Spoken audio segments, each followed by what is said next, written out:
Hey, my name is April, and I'm the Peaceful Wife. Today I want to talk about something that I think creates a stumbling block for a lot of wives. We start out trying to be a godly wife, and many times our motive is that we want our husband to change, we want to feel more loved, we want a stronger marriage, we want to feel happier. And those things are good things, but the purpose of becoming a godly wife and a godly woman is not to have these things. That's not the ultimate goal. The purpose of becoming a godly wife, becoming a godly woman, is to have God, to be close to Him, to know Him, to have His power, to obey Him, to become more like Him, for Him to change us. It's about us. It's about us picking up our cross every day and following Jesus. That's what He says He calls His disciples to do, is to take up their cross daily and follow Him, which means that I lay down my desires, my needs, my dreams, my goals, all of myself, everything I have, everything I want, everything I could be, and I give it all to Jesus.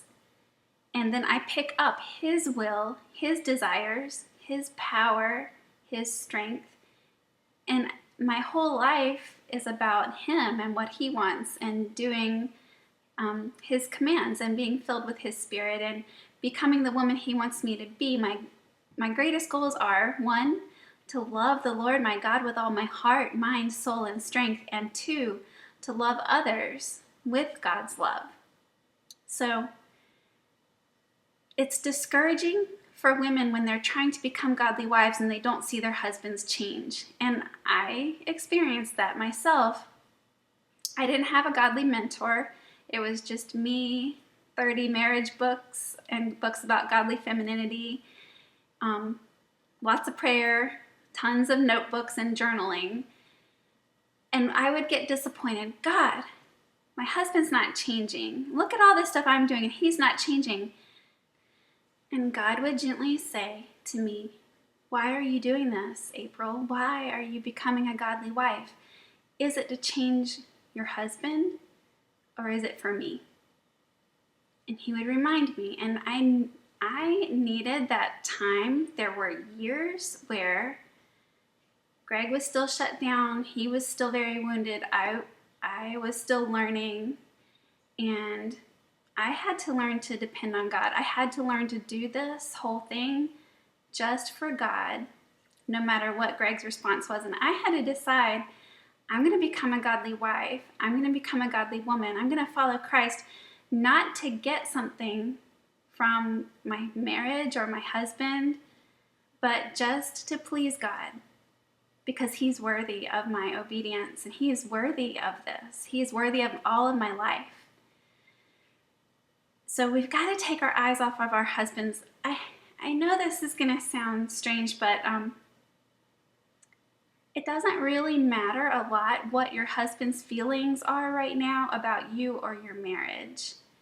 I mean, it matters, it's important, but in the grand scheme of things, and when we're looking at this through God's eyes, if your husband doesn't love you right now, or you feel like he doesn't love you right now, your job is the same, regardless of whether you feel loved by your husband or not. Your job is to obey God. Your job is to grow close to God, to stay in His Word, to stay in prayer, to be filled with praise for Him, to thank Him, and to listen to Him and do the things He asks you to do. No matter what your husband's doing right now, this path for you is going to be basically the same. And so let's not get hung up on, what is my husband saying? What is my husband doing? What are his emotions right now? Because we're not really dependent on that.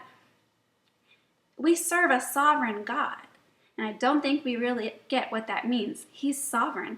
So He can change our husband's hearts. He can change our husband's feelings. He can change our circumstances. He can change our hearts.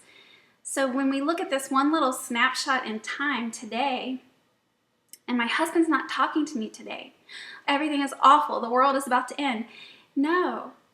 Okay, he's upset, something's wrong today. Okay, let's take it to God. Let's do what God asks us to do. Let's stay abiding in Christ. Let's stay filled up with His Spirit and His Word. Let's see how we can bless our husband. And let's be filled up with God, get our needs met from God, look to God for everything. Jesus is going to teach us that He is sufficient for us. And the way we learn that is by going through times when all we have is Him. And we learn that He is enough, that He is more than enough. And in these painful times where you're feeling alone and you're feeling unloved, or you feel like your husband is not changing, are the very things God will use to draw you closer to Himself and to help you mature, to refine you, to chisel you, to make you into the woman He wants you to be. So we can actually embrace these difficulties knowing God is using them for our good and His glory, that He's using it to help us become stronger in our faith, stronger in our prayer lives, stronger in our motivations, that He's refining our motives so that we will do this just for Him, not to get something for ourselves.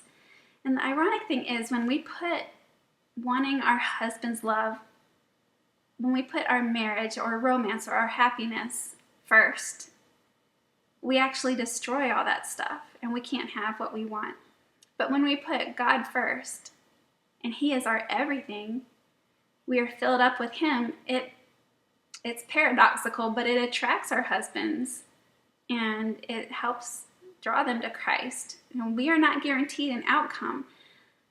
God doesn't tell us what's going to happen in the end. If your husband's not saved, I don't know if he'll become a Christian or not. If he doesn't love you, I don't know if he'll stay and the marriage will be healed, or if he'll leave. But if he's going to become a Christian, if he's going to heal, if the marriage is going to be healed, this is the path to walk on, this path of knowing Christ, obeying Him, becoming the woman He wants you to be, focusing on your relationship with Him. It's all about you and God. It's really not about your husband. He will benefit from the things that you do for God, and He'll benefit from your obedience to God when you love Him and respect Him and you treat Him well.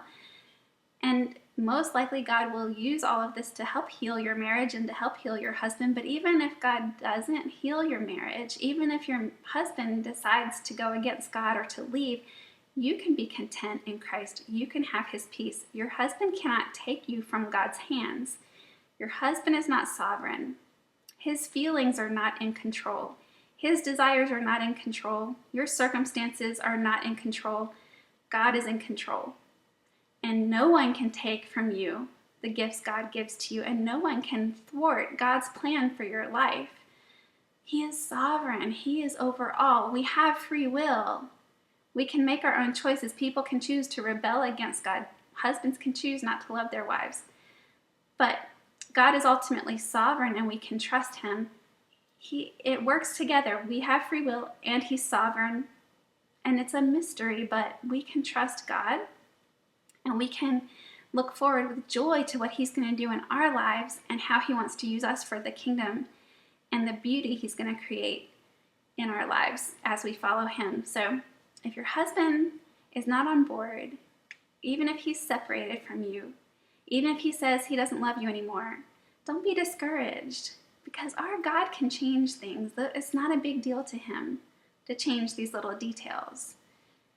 Let's seek God with all our hearts, and then let's trust Him with the results and see what He might have in store.